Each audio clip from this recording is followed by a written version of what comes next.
It seems the US president is putting human rights abroad on the back burner during his administration. Mr. Trump hosted the Egyptian president Abdel Fattah al-Sisi at the White House on Monday.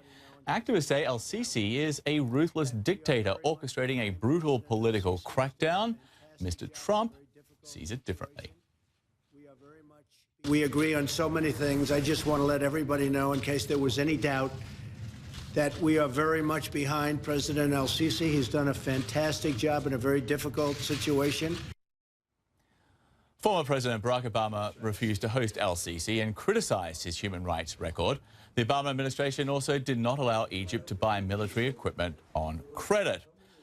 The US Senate, meantime, has a long tradition of confirming nominees to the Supreme Court with at least some bipartisan support. Now that is looking unlikely for President Trump's nominee. Democrats have enough votes for a filibuster, which would block the nomination of Neil Gorsuch.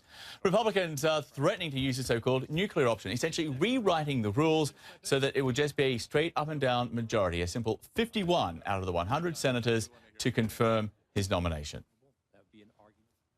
My conscience will not allow me to ratify the majority leader's actions. Not last year, not this year. I will not, I cannot support advancing this nomination. If the Democrats will filibuster this person of the high quality he is, that there isn't any justice that a Republican will put forth that they would get his that they would support. Joining us now, Democratic strategist Dave Jacobson and Republican consultant John Thomas. Dave, let's start with you. Is this a mistake by the Democrats to filibuster Gorsuch? His nomination, some argue, just restores the ideological balance to the Supreme Court. Why not save the filibuster for the next battle? Who knows when that could happen and who will actually be in control of the Senate?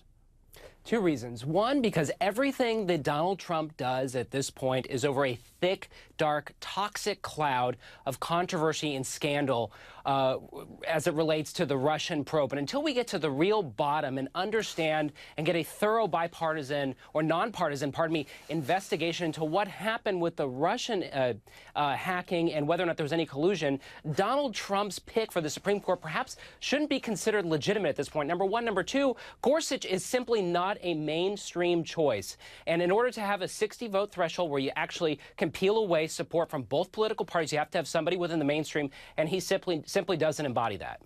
John, you would agree with all of that, right? I mean, first of all, I think I heard Dave say that Donald Trump's basically not a legitimate president until we sort out Russia. We can't possibly let him do anything. But the reality is that Democrats, as you heard Dave, are the party of no now. And it just, they're never going to give Trump an inch, never going to give Republicans an inch. Neil Gorsuch is incredibly well qualified. Yes, he's a conservative. Democrats don't like that. But the man is qualified.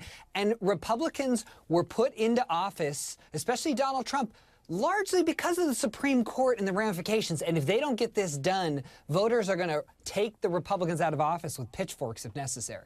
Okay, well, the hardest working man in politics, Jared Kushner, he made an unannounced visit to Iraq. He was invited there by the Joint Chiefs.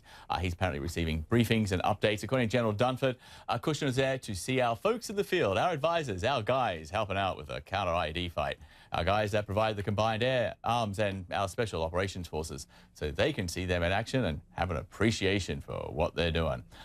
So I guess now we can add morale officer to White House senior advisor. He's also running the Office of American Innovation. That includes reforming the Veterans Affairs Department, fighting off the epidemic of opioid addiction. He's also modernizing the technology and data infrastructure of every government department. He's negotiating with Mexico over the border wall. He's a point of contact for more than 24 countries. He oversees trade deals. And there's also, he's going to end the world's most intractable conflict by negotiating peace between Israel and the Palestinians. Dave, that's a lot to do for a 36-year-old with no experience and no staff. Well, precisely. I think we should change his name to Jack of all trades, right? But look, at the end of the day, if Jared Kushner really is that great, then maybe he should have run for president instead of Donald Trump. I mean, he's essentially doing the job that Donald Trump was elected to do. Donald Trump is the president, not his son-in-law, number one. Number two, I think it was fascinating this weekend. You have Jared Kushner going to Iraq, where we have a $1 billion embassy there, before the Secretary of State, Rex Tillerson, had ever visited the country. I was flabbergasted. It's unbelievable. And I think it minimizes the role of the Secretary of State. John, hold on, because I just want to flash back to Donald Trump during the campaign and take a look at this moment. Nobody knows the system better than me.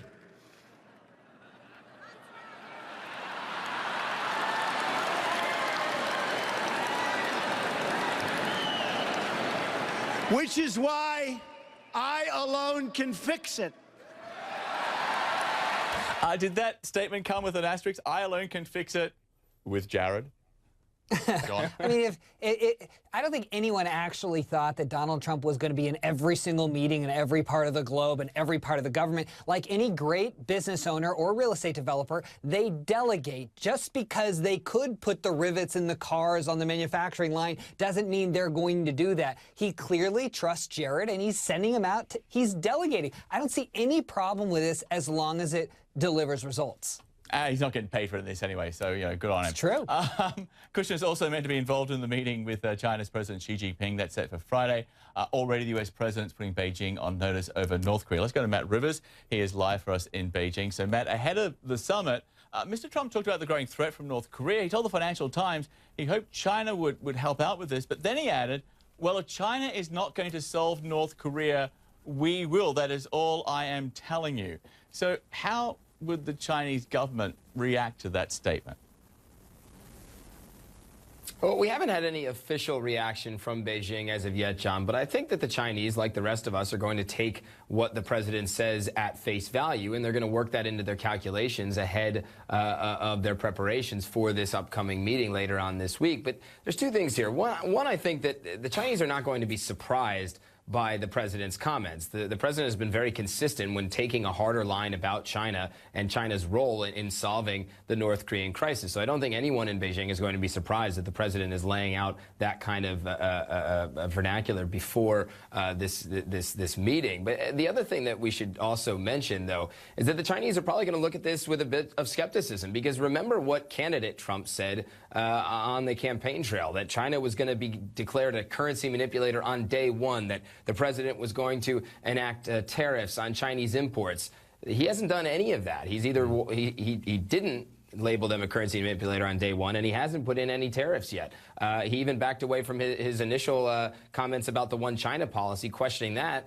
He has now very much said that he respects the One China policy. So I think China is going to look at this with a healthy dose of skepticism, but also take what the president says at face value and work all that into what plans to be a pretty complicated meeting, but one that is very important between two of the most influential leaders in the world.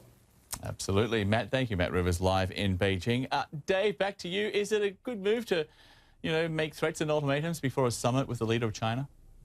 No, I mean, look at what happened last week with the healthcare battle, where he had the ultimatum and then he failed to secure the votes.